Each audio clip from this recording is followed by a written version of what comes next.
My name is Jake, and I'm 37 years old. I was married to Leah, who is 30, for 3 years. We were like two peas in a pod, and I never imagined she would destroy all we had by cheating on me. Even as I write this story, my heart is heavy, and I hope writing this will help me feel better in some way. Leah and I met several years ago at a street festival in our town, and for some reason, I kept bumping into her despite the crowded street that day. The last time we bumped into each other, we had to stop and laugh because it was obvious we had seen each other at least 6 times that day. I firmly believe in the universe lining things up for me, so I assumed the universe was trying to send me a message with the average height green-eyed blonde lady I kept bumping into. I was forced to talk to her. Our conversation was smooth, and everything about her seemed perfect. She sounded very intelligent, and during our conversation, I realized she recently began her career as a professor in physics at our state college. That was a big surprise because she didn't look like it. If one wasn't careful, one would think she had just graduated from college because of her body stature and youthful facial appearance. Initially, I didn't think Leah and I would end up dating each other. I mostly thought of her as an intelligent friend who sometimes intimidated me with her intellect. But as we hung out more and got to know each other better, I fell for her. Likewise, she loved my company and fell in love with me. About 2 months after we met, she started sharing a bed with me. Occasionally, she would come to my house for advice whenever she was having issues with her then boyfriend. As time passed, we became intimate. I know we shouldn't have, but I did it because she told me she was on the edge of breaking up with her boyfriend. A few weeks after our intimacy started, she broke up with him, citing intellectual differences and personality mismatch. Although her reason didn't sit well with me, I was glad we were together. I didn't know I was setting myself up for a trap. Eventually, we dated for 9 months and got married. I was madly in love with her, and I believed she would be the woman who would heal me with her love. Hopefully, we would grow old together. Before Leah and I got married, we agreed to have children early because I loved kids and didn't want to wait until I was 40 to be a dad. I wanted to spend enough time with my kids and shower them with fatherly love. I am deeply grateful for the unwavering support and invaluable suggestions I've received during this tumultuous period. Your presence has been a source of immense comfort, not just for me, but for my family as well. Without this community to turn to, I would have felt isolated in navigating through the challenges I faced. Your encouragement and guidance have played a pivotal role in enabling me to accomplish something truly meaningful, creating lasting memories for my loved ones. The idea of crafting those heartfelt videos for my family was something I hadn't considered before, but your collective wisdom illuminated a path I otherwise wouldn't have seen. Each video is a small yet significant piece of myself that I can leave behind, a tangible expression of love and affection for those who matter most. As I embark on this journey towards the unknown, I have a humble request for all of you. My family will be grappling with a multitude of emotions in the days to come, and I implore you to afford them the space and time they need to grieve. While I understand the desire for closure, I ask for your patience and understanding as they navigate through this difficult period. The decision to provide a final update on Jane rests solely with them, and I trust that they will do what they feel is best. In closing, I extend my sincerest wishes for each and every one of you. May you cherish the time you have with your loved ones, and may you find solace in the knowledge that none of us are guaranteed tomorrow. Remember to be kind to yourselves and to those around you, for love and compassion are the truest currencies of life. Though my words may fail to fully convey my gratitude, please know that they are spoken from the depths of my heart. Thank you, and until we meet again in the great beyond, may you be blessed with peace and happiness. As for the top comments, I am deeply moved by the outpouring of support and admiration for my father. He faced an unimaginable ordeal with grace and dignity, serving as a beacon of strength for us all. Your words of appreciation are a testament to the incredible impact he has had on this community, and I am eternally grateful for the love and respect you have shown him. In the midst of our sorrow, your kindness shines brightly, reminding us that we are not alone in our grief. From the bottom of my heart, thank you for honoring my father's memory in such a beautiful way. I initially assumed she was just having an off day, but her gloomy mood stretched on for weeks, eventually turning into months. Our connection dwindled, and we often spent weeks without the close interaction we once cherished. Whenever I attempted to strike up a conversation, she'd either claim she was too occupied or promise a chat later, which, disappointingly, never materialized. To add to my woes, our intimate moments became scarce. I found myself pleading for her touch, but no matter how earnestly I tried, she remained unyielding. Her rejection stung deeply, not just bruising my pride but also breaking my heart. I couldn't shake off the feeling that she was withholding my rights as her husband and, perhaps, avoiding the possibility of us having a child. Despite these challenges, my love for her kept me patient, and I refrained from making a fuss. It may sound odd, but I held on to the hope that she'd realize she was pushing me away and would make an effort to mend things. Sadly, this never happened. Instead, she grew more distant, and our relationship deteriorated to the point where we resembled quarreling roommates more than a loving couple, our communication having suffered greatly. You might think I should have dug deeper to uncover the root of her sudden change, but love blinded me. I yearned for our relationship to flourish and made a desperate decision to demonstrate my commitment. I had a heart-to-heart with Leah, telling her that having a child wasn't a priority and that I'd be content to spend our lives together child-free if that was her wish. This conversation seemed to lift her spirits for a week, during which there was a slight improvement in our intimacy. But it felt forced, like I was imposing myself on her. Still, it was better than nothing. A week later, she reverted to her aloof demeanor, as if her brief display of warmth was merely an act, a mask she wore for a fleeting moment. This roller coaster of emotions was not only frustrating but also began to take a toll on me, both at work and in my sleep. Hearing other couples manage to live under the same roof without communication for weeks baffled me. In my case, it was mentally draining. Meanwhile, Leah seemed indifferent, returning home cheerful, focusing on her meals, books, and laptop, and remaining disconnected from our relationship woes. She seemed perpetually exhausted, routinely retreating to bed early. This pattern repeated daily, leaving me engulfed in solitude. As our third anniversary approached, I was determined to reignite the spark. I planned a week-long celebration, picking out thoughtful gifts and reserving a table at a trendy new restaurant in town. Despite my efforts and reminders throughout the day, she stood me up, not even coming home that night. She later explained that she fell asleep at a colleague's house while working on a project. This incident was the tipping point for me. My patience had reached its limit. Emotionally drained and mentally exhausted, I struggled with suspicions of Leah's infidelity but always gave her the benefit of the doubt. The thought of her cheating was too painful to entertain, but the events surrounding our anniversary pushed me to take action. I discreetly hired a private investigator, curious to see if Leah was hiding something. Meanwhile, I took matters into my own hands. On nights when she was sound asleep, I used her fingerprint to unlock her phone and sifted through it. I checked for dating apps, scrutinized her emails, both personal and work-related, perused her social media, and looked for contacts saved under unusual names. Despite my thorough search, I found nothing incriminating. The next morning, I casually borrowed her laptop under the guise of needing it for a task. My investigation there also turned up empty, reinforcing her innocence. This realization made me question my decision to hire a private investigator, feeling guilty for invading her privacy.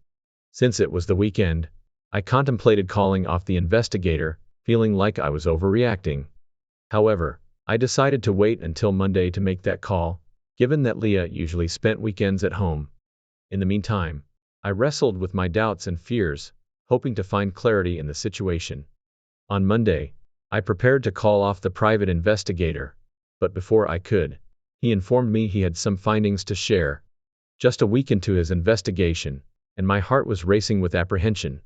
The drive to meet him felt like the longest of my life, with a whirlwind of thoughts racing through my mind. Finally meeting the investigator, my worst fears were confirmed. He presented photos of Leah, or Leo as I called her, with another man, holding hands, visiting various places, and even dining at the restaurant I had reserved for our anniversary. The images of them together, especially those of them kissing in her car and entering a hotel, shattered my heart. The investigator revealed that her project was actually this man, a much younger guy in his early 20s, a final-year physics student named Ryan. Leah, being his professor, had often mentioned Ryan to me, always in high regard for his intelligence and ease to teach. She had a fondness for smart people, and Ryan, being one of her top students, came up in our conversations frequently. I had never imagined that her admiration for his intellect would lead to such a betrayal. This revelation hit me hard. For over 3 years, I had devoted myself to making Leah's life comfortable.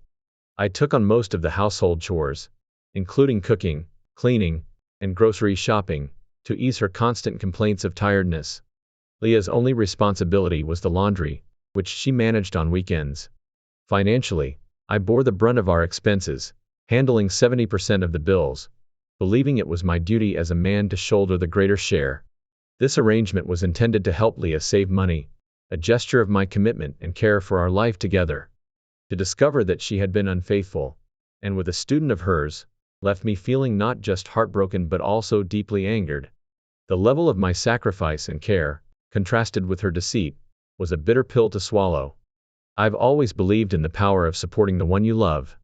This was the guiding principle behind everything I did for Leah, despite facing skepticism, even from my own mother. She had her doubts about Leah and our marriage, but I was steadfast in my commitment, marrying Leah and creating a rift with my family as a result. As these memories resurfaced, they reinforced my resolve. I instructed the private investigator to not just follow Leah, but to delve deeper.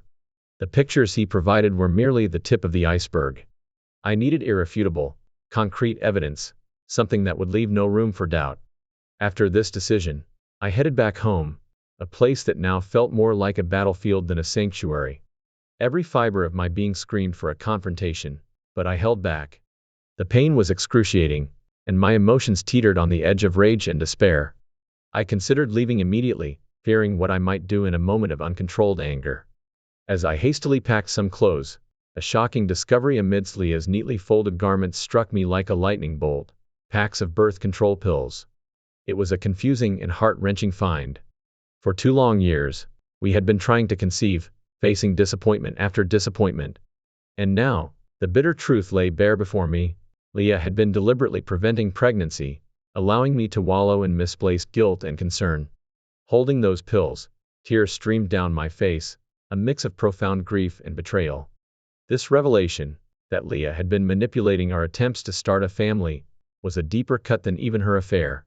With a heavy heart, I left the house, fabricating a story about visiting my mother and planning to return by the weekend. It was a ruse, a strategic move in this chess game of shattered trust. I needed her to believe I was gone for a while. That night, alone in a hotel room, I tried to piece together my broken thoughts.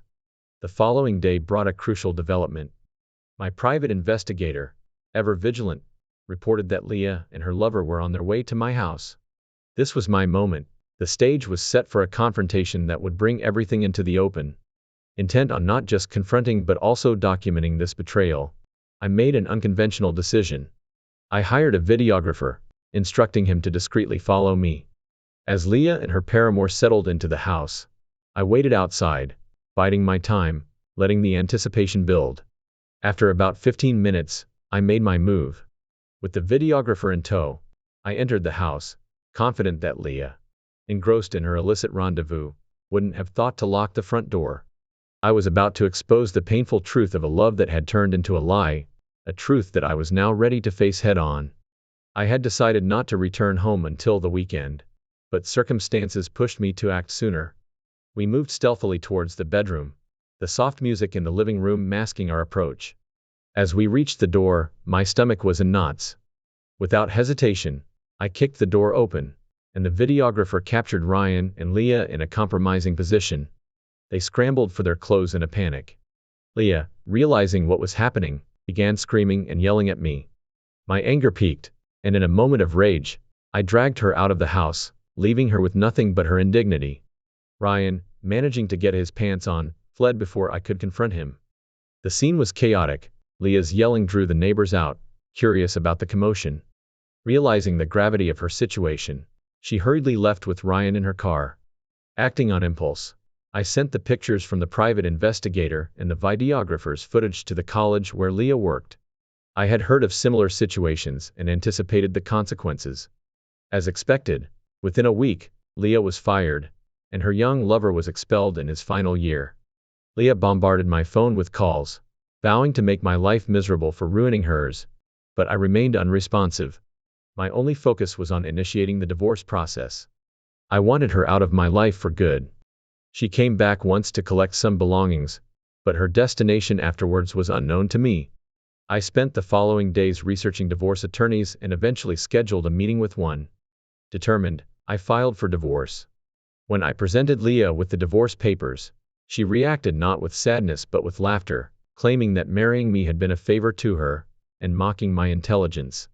Her words stung, but I masked my pain with a smile.